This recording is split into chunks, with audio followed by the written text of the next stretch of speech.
Aleichem, my dear brothers and sisters.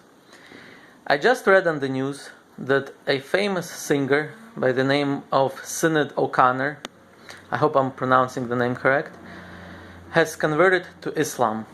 And she took the Shahada and she tweeted thanks to all her Muslim brothers and sisters. And anyways, I would like to give my reaction. So first of all, I haven't heard of this singer because I wasn't too much into music, I guess, into this type of music. And I asked some people, and she was famous, and people know her. And she converted just now to Islam, and this was just in the news. And my reaction is simply, thank God. And I'll tell you why. Because this shows that secularism, the secular lifestyle, is already something old-fashioned. Nobody wants it anymore. People want to follow God. People want to follow laws and rules. People want to dress modestly. And it's just, some people do it when they're 50, some people do it when they're 20. There's no specific trend when this happens. But eventually, a person who has the power of will, meaning when he's able to sync his emotions with his thoughts, with his mind, with his brain, when he has that power of will, he's able to do what his brain dictates as opposed to what his heart dictates. And therefore, it's not a matter of, somebody had a good life or bad life and that's why they became religious. It's not, because there's no specific trend. If you look throughout, sometimes famous people become religious. Sometimes non-famous people, somebody who's nobody knows also becomes. There's no age trend. It could be a 50-year-old, 80-year-old, and a 17-year-old. There's no specific trend. But this just shows that the think of secularism is something is left in the past. This was maybe in the 90s, 80s, when hippies and all that, secularism and clubs and alcohol and all that was popular. But I think this thing is going down, and thank God. Now, I know that some of my brothers, Jewish brothers and sisters, may think that this is, what I'm saying sounds a bit crazy, because, she converted to Islam, and as we all know, we have this major political rift between the Jews and the Muslims, especially when it comes to Israel. Even not especially when it comes to Israel, probably only when it comes to Israel and Palestine. And the truth be told that, even though I don't like to say this, and probably many of you don't say this out loud, but I'm going to say it. The truth is that the majority of Jews and majority of Muslims are probably enemies to each other, or they consider themselves enemies. But I would say that as Jews, this should not bother us. Our purpose as Jews is to promote God in this world. It's not to promote us as Jews. This is something which we have to realize. As Jews, it should not bother us whether people like us or not. If people hate us more, we're going to get more enemies. That's one thing. I think the most important thing for us is so that God has more friends. Our purpose in life as Jews, God chose us as a chosen nation to be a light unto the nation. A light for what? Not to promote us as a people, for people to love us. No, this was not the purpose. In fact, God told us people are going to hate you. The purpose of our existence as a nation was to promote God, to sanctify God. And when a secular, especially famous secular, converts to Islam and accepts God and believes in God and follows the laws, many of them which are within the 7 Noahide laws, I think this is exactly what as Jews, we are supposed to rejoice at. Because God has been sanctified when this happens. And therefore, as Jews, I think we should be happy.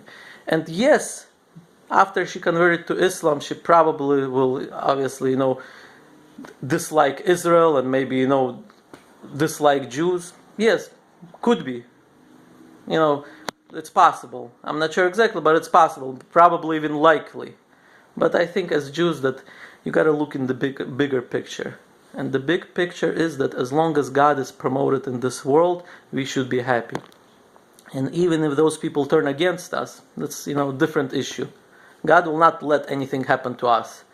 As long as, but we are supposed to promote God. And I'll give you an example. Imagine a professor teaching his students, right? And some of the students succeed in what the professor was teaching them. And they become, successful in, let's say, mathematics or whatever it may be. And even if the students eventually do not like the professor and criticize the professor or whatever, as long as he did his job and he sees that they are great mathematicians, he should be happy because he did his job. Whether they hate the professor, it's already their business. It's between them and God. It's God will deal with that. But as long as he sees that they are successful in what he taught them, he should be happy. So as Jews, when God chose us to be a light unto the nation, he chose us as the professors to the world, to teach the world monotheism, to teach the world about the laws, to teach the world about Abraham, Isaac, Jacob. When Jews got this task, the Jews were just a small, tiny speck of a nation compared to the whole world. It seemed impossible that the majority of the world will actually accept these things, revolutionary things. And yet already 3,000, almost 4,000 years later, now we're living in modern world, we can say that this has been to a degree accomplished. As professors, as we see that the majority of the world right now does accept the concept of there being one God, right? Although there's differences between different religions, but in general, they understand the concept of there being a non-physical one God. There's a concept of Torah morality.